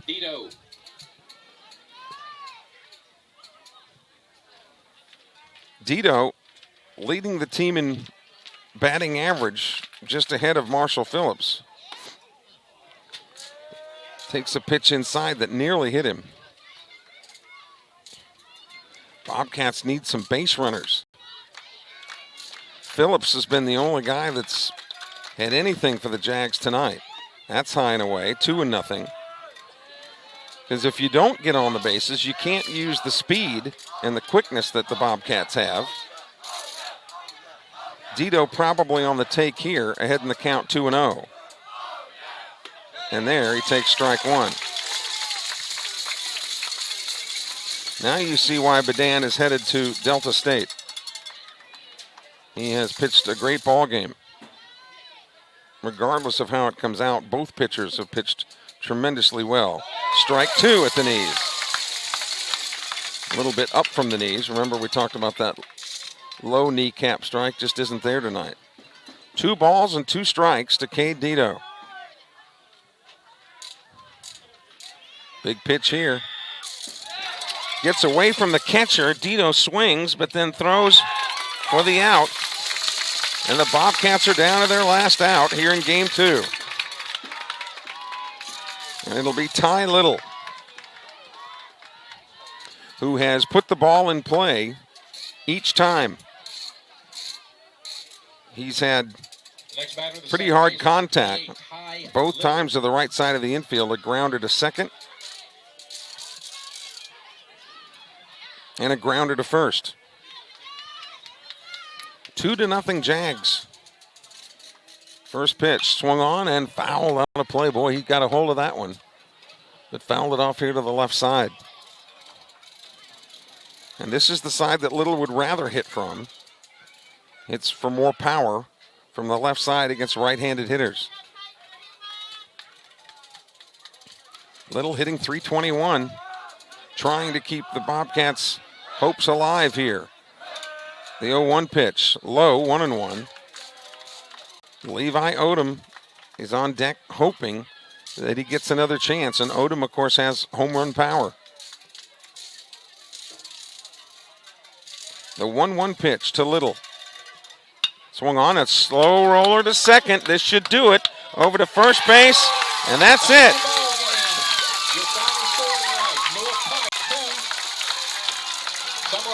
The Jags have beaten the Bobcats. To Virginia, there will be a Game 3. Tomorrow afternoon at 3 o'clock at Larry Knight Field. And the winner of that game will advance to South State.